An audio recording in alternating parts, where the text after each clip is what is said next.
Jesus Christ, my living hope.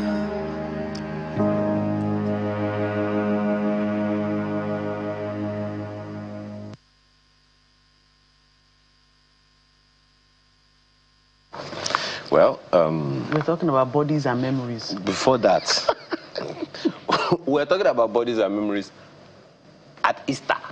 Okay. And that's a peculiar one. Okay. You know why? You know, holidays are supposed to be for rest. But we're always going about.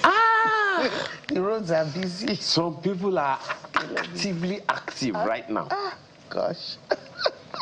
You are exposed. You've been busted. Your body. In fact, there is some stats here. You may want to do one after me. 41% of senior leaders are stressed and 36% are exhausted. 76% of professionals experience burnout. Are you one of them? That's you. 58% report decreased productivity. Well, they should be on holiday, so it should be decreased. 64% say they are more stressed now than they were 2 years ago. An estimated 29% of entrepreneurs experience long-term negative effects of burnout. And wait for it, 59% of men, but 69% of women. Let's be clear. 59% of men. 10% more. 69% of women report that they're always or often stressed. Thanks to you. Yes, now. Hey. You see, one of the problems of this world is that when they have menopause, it's men. What is menopause got to do with it? Menopause. We don't have womenopause. So. But anyway, we'll come to that. Do you say that? You say menopause. Men. Oh, pause. But why don't you pause? You people don't pause. You are the stress factor. Let's bring in someone to help us. Let's have our guest this morning to give us perspectives on all of this data. She came up with them. She has to give us a story. Yes, certainly. Akinyenu is a holistic wellness and executive life coach. She joins us here in the studio. Thanks for joining us today. Thank you for having me here. Laughing at us. You guys just cracked me up. The menopause part was just hilarious, honestly. Men. Why men? Pause. Men. There was something I saw one TikTok thing. They told the woman, please send the stress. Your stress like the first person, her husband, followed by her virtue. Imagine. Go out of the door. Don't skip me. Men. Pause. Menstrual. We don't have womenstrual. It's them. Anyway. Yeah. It's not your fault. You say it's not our fault. You know, the brain is part of my body. The body never forgets. My brain will not forget this thing that I've said. Continue. This whole thing is about the burnout epidemic, right? Yes, it is. And but you say that the body never forgets. Why that perspective? So let me start by just talking about trauma. Anybody who goes through trauma at any point in their lives, whether as a child, as an adult, there is always a time when these things will play out. You're talking about every African. Of course. So in quotes, I mean, we are currently, with everything that's going on around, you can say the average Nigerian on a daily basis is going through trauma. Now, the body is designed to be able to store these things. You know, you have your central nervous system, right? And as things happen, your physiology, your psychology, your mind, your body, your emotions, because man is tripartite. So something can happen to your emotions, and then it gets stored in the body.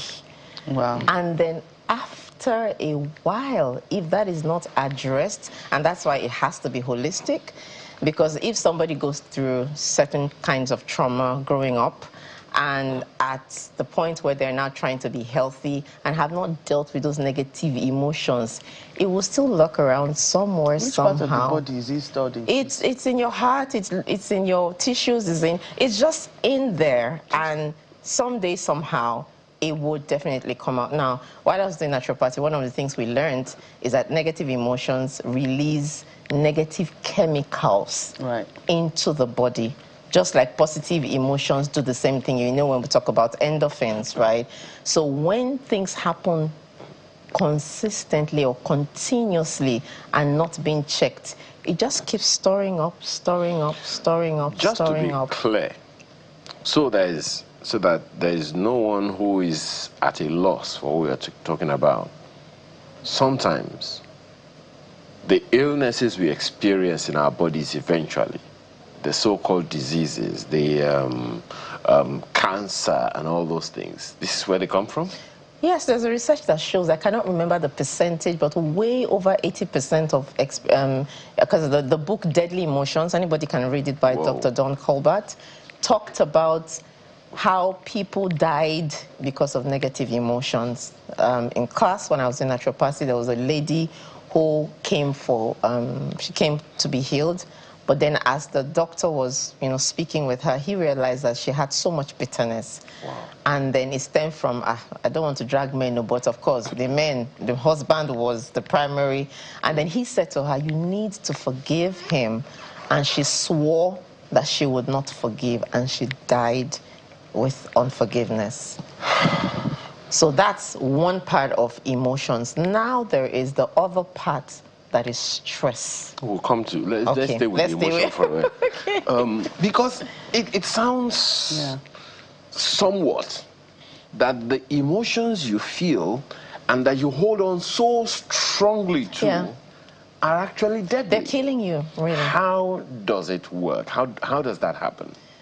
So, well, I'm not a lab scientist or any of that to be able to go into that, but from the little that I have experienced as a person and from the little that I know when I work with clients, like I said, negative emotions. Wonder why people who go through certain kind of sicknesses, once fear is released, that's the first thing that tries to take them out, much more than the diagnosis.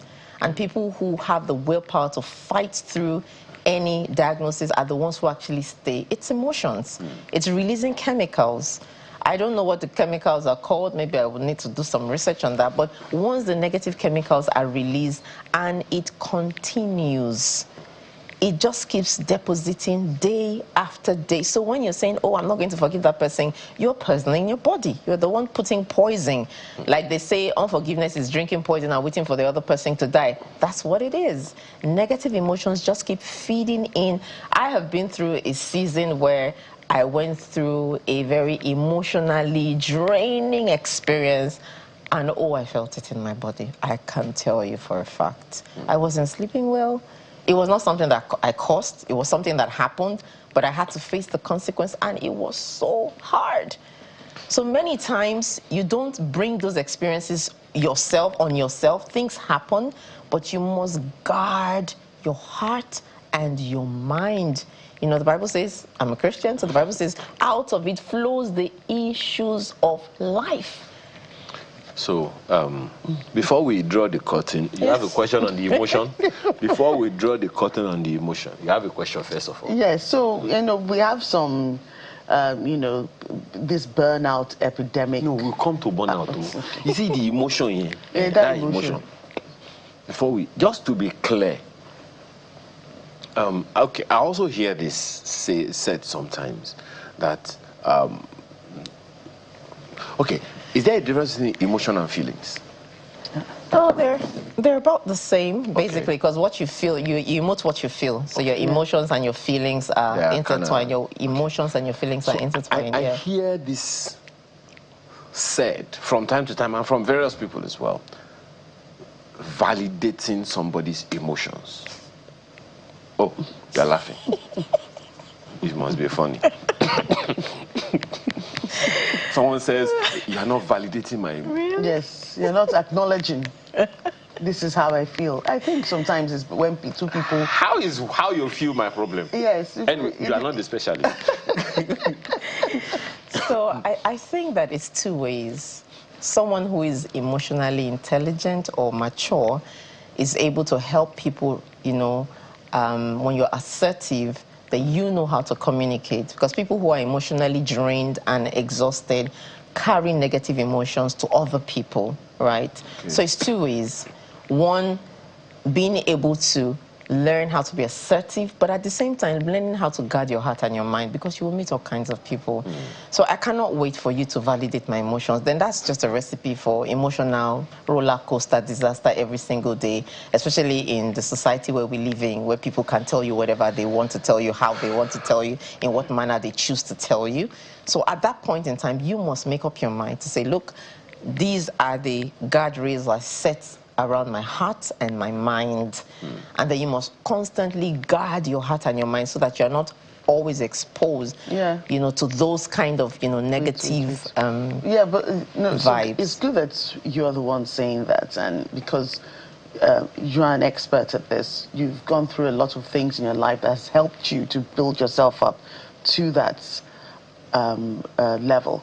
But as Aya had said before, this validation thing, some people are always seeking validation for you to, you know, acknowledge that they are this, acknowledge that they are that, acknowledge I'm beautiful, acknowledge I'm smart, acknowledge that. Do you understand? They're always seeking, and if they don't get that validation, they feel low in life, that they're not being heard or seen. Yes. So I mean, how do you go through it? And they're like that constantly. Is that, how positively or negatively does that affect their bodies? I wish I was the specialist to answer that. So yeah, the thing is, first and foremost, that kind of always needing validation. I've been through that when I just got married, because I got into marriage with trauma. I was abused as a child. So when you are at that point, it speaks to where you are emotionally. You need help. If you keep wanting validation, many people are not even out. So the first thing is awareness. A lot of people are not even aware of where they are emotionally, because there's just been a roller coaster of things that have not been checked, things that have not been questioned, things that have not been exposed to truth or knowledge or information. So they just keep coasting in that light of, you know, this is who I am, this is how it is for me, and all the that they want to present to you and push over you. So when you find people that are in that space constantly, number one, I would say, if you're emotionally mature, you know, just have some sort of empathy for them. Many of them are not aware. Secondly, you don't have to indulge them. Right? You don't have to constantly, because every time you validate, they will come back to draw you down and ask for the validation. But you can be assertive in how you respond and relate with these people. But anyone who is in that place and wants to hear the truth, you need to really go back and do some sort of self-assessment, possibly get professional help, and move from that place of seeking validation to a place where you're whole, you're well, and then you can flourish. Such people usually will get stuck in a particular space or place, and it's difficult for them to grow or advance, even if every other thing is working. Emotionally is where your core is, your will, your emotions, your decision. That's where it is. That's what makes you who you are, right? So if that is not, you know, being constantly worked on, or you're not growing in that light, then there's a problem. Why? Because you carry that, and when you get married, you transfer to the husband, you have children, you transfer it to the children, you go to colleagues, you transfer it to your workplace. It just keeps spiraling, you know, on and on. And I'm telling you this because I've been there. I've lived that life, and there is a better way. When they say, really. "Oh, why is she always angry?" She's always, and you know, you look great, by the way, and I see that you're an international fitness specialist. You need the validation. So you know, but where does that's a compliment? I take that. It is, and I said that to say, well, you do look great. I wanted to say, I said that to say, I said she looks great to say this word. You look great. Don't mind him. You look great. Thank you. And I said you're an international fitness specialist. So where does this fit into reining in those emotions, especially negative ones, and using fitness and exercise to free yourself of all these things? So one thing that is clear is that anybody who naturally starts to exercise, even if they were depressed, you will see them come out later to say, this is now my happy place. Remember that exercise releases endorphins, feel-good hormones. They just generally boost your mood, how you feel every day. Positive. Remember, positive chemicals are being deposited. When you do this over and again, you begin to see, when your energy levels increase, when you become more confident in your body, you're able to lift things, you're able to move, you're getting more toned and defined, it just changes everything. It starts from within you. At first, it might be, okay, I just want to go to the gym, I want to have flat tummy. But then all the other positives come with it. Because exercising alone is a discipline. Yeah. So for you to be able to go to the gym every day or every 2 days or every other day or whatever your schedule is, and you stay consistent with it, that's already training your mind and your brain to learn to work on yourself. And over time, that's why you have people that are gym rats. Because when they start, there's no going back. No, I can never go back, right? Because it's a great feeling. It's wonderful. Now the focus is not on what this person said, and then at the same time, you're able to, for those people who are I talk about awareness again, when you are aware, because there are people in the gym that are also releasing negative vibes. But when you practice awareness, understand why am I feeling what I'm feeling? Oh, Messiah said something to me and I'm triggered. Why am I triggered? Mm-hmm. What's triggering me? Okay, maybe this leads me to this question, and thank you very much for that question, Joke, by the way. So, is it safe to allude that being emotionally drained is some kind of precursor or leads to burnout? Oh, yes. So do we say burnout leads to emotional draining, or vice versa? I think it's both ways. But even if you're in your best possible self and you continue on a spiral of many things you're doing, programs here, schedule and things, these things affect your brain. When your brain gets tired, you're not able to make your cognitive function begins to drop. You're not able to think, make right decisions. You become irritable. Just many things begin to happen. Also in the season of your life, when women get into menopause, right? When men are getting, men also have andropause. Men again. No, but there's andropause too. You just said menopause again. Anyway, go on. So when you understand the seasons of your life, for a woman who is pregnant, she just had a child, it's important that you also understand the seasons of your life so that you're able to map out, what season am I in? How is this playing out with me in, my current state? And then you're able to constantly, like I say, practice awareness, ask those questions that will give you the answers. And when you cannot get the answers, seek professional help. Now, one of the data you put out, I'm not going to ask you where you got them from. I'm just going to use them. An estimated 29% of entrepreneurs experience long-term negative effects of burnout. How and why? I mean, being an entrepreneur is not child's play, especially when you're starting out. You have to do everything for your business until you put your systems and structures in place. And then in a place where, for example, you're dependent on lights and the way the country can go 1 week, light does not show up. Many of those things you're thinking about how your clients, you're thinking about your books, you're thinking about supply, so those things in itself can put a drain. So for someone who is in that place, it's important to put systems and structures in place that can help you even when there's a lot of pressure. For example, you don't compromise on your fitness, you don't compromise on your food because food is critical. You don't compromise on rest period. You can't work 7 days a week just because you're trying to make ends meet. I'm an entrepreneur and all of that and all of that. All of these things, if you ignore them, it's depositing in your body. And one day the body will say, thank you, ma, thank you, sir. Today, I need a rest. I shut down. So that's the stress point, right? Yeah. So, and we say that stress is toxic to the body. Oh, yes. But then we also hear that some stress is good for the body. Yes, there's the good one and there's the bad one. So most of what happens to us is we go on I want only the good one. So how do I get it? So for example, when you exercise, you're putting your body under some form of, because you're walking it beyond its normal capacity. But you're doing it also with the mindset that this is beneficial for me.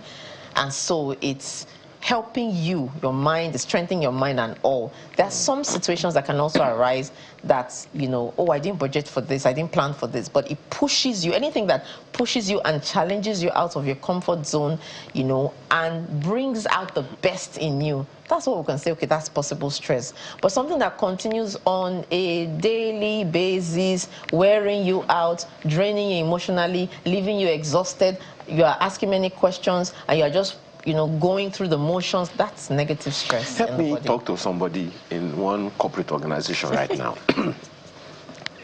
No, it's not Joker, because this one, she can send me on errand anytime she wants.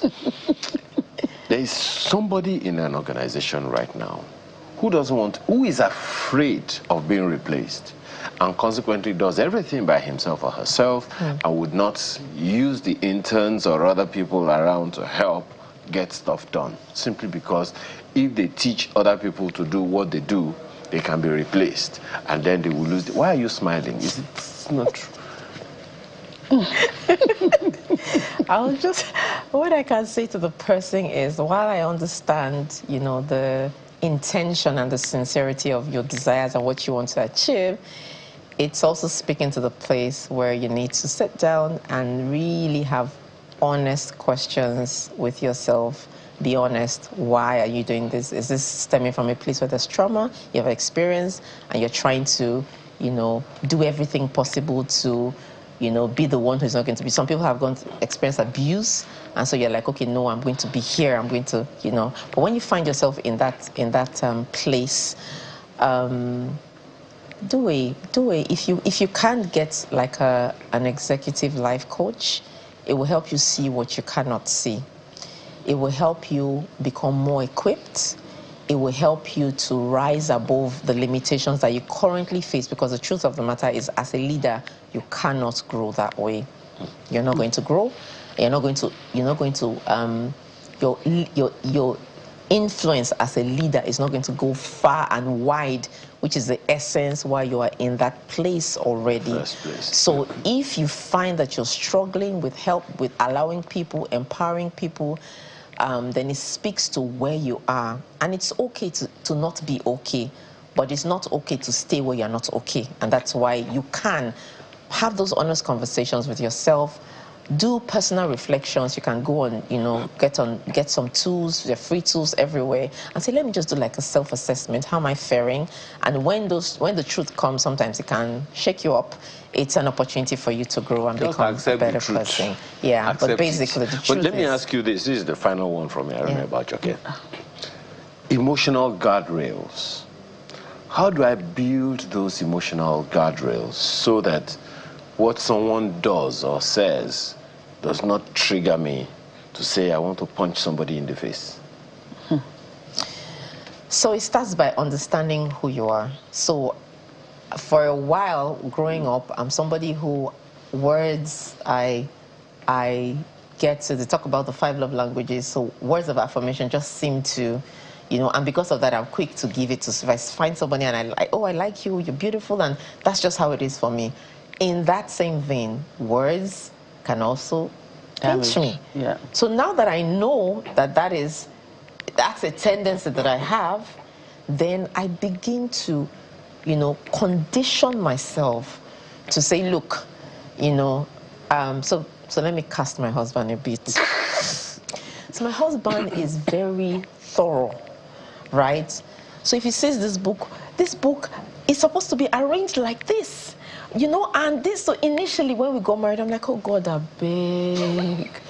So for me, it was whining, because that was how I saw him. This guy will just not stop. He will not let me be. Now I understand that this is who he is. He always wants things to be proper. It's just who he is and what he does, right? So when he comes and says, this book needs to be put in this, why is it not? I said, I understand. I said, okay, it will be done. Okay, it will be fine. It will be sorted. And when I don't have energy to talk, I keep quiet. He said, you're not answering me. I said, I heard you. And there's peace in the land. Yes, so it's for you to understand what triggers you, and then go on and learn how to regulate those triggers so that you can become more emotional, and you can help people as well, especially if you're a parent. Your children will trigger you every day, every hour, every second, every minute. Will you just be getting angry anyhow? No, so you have to learn how to manage those triggers. And then as you do that, you begin to see that, okay, oh wow. So when those things happen, it doesn't get to you anymore. This is how we started. When we started, say, what is your stress factor? Push it out the door. You see now, this is my own final question. 10% more. 59% of men and 69% of women report they're always or often stressed. Why? You chose. Why is there such a big difference? You have just explained one area now. Men. So you are your problem. She just said it that. You don't want men to talk. Why must you men this way? Please, you see that our email. Let me speak for the women, because I'm a mother, right? Okay. So the truth of the matter is there are a lot that we grapple with. We have to handle, from when you're married. We know. No, let me see. Now you don't want me to talk. I didn't say you do. Shouldn't talk. We'll talk. We're married. You have children. The workplace for those people who are in corporate organizations, for entrepreneurs. So there's just a lot. And by nature, God has designed a woman to be a builder and a nurturer. So there tends to be a lot that she has to handle. However, my dear sister, woman, auntie, friend, mommy, it's important that we also must learn to guard our hearts and our minds in everything that we do. It's an honor, right? It's an honor, it's a privilege to be where we are because God has designed it so. It's the way God designed it to. However, it's also important that you learn to, as you always, number one, understand the season you are in life because it will help you. Secondly, get support from other women. It will help because when you're going through something that overwhelms you, somebody has gone through it, so they're able to speak to it. And then finally, be kind to yourself. Treat yourself well, right? A man is talking to my ear that you should stop talking. So he's a man. He's a man that's saying it again. Let me protect him. Don't worry. As if you don't know what he's doing. Well, thank you so much. I know there is a place for faith in all of this, but we'll talk about it some other time because we are totally out of time. Thank you so much for your time this morning. My pleasure. Thanks for having me. Queen Iwo Akinyoye, is a holistic wellness coach and international... It's a transformational coach and international fitness specialist. Yeah, plenty things. It has metamorphosed actually to holistic wellness and executive life coach. Yeah. All right. Thank you so much for your time. That's great. My pleasure. Thank you so much. Thank you for having me. Really great. Okay. I hear that moving your body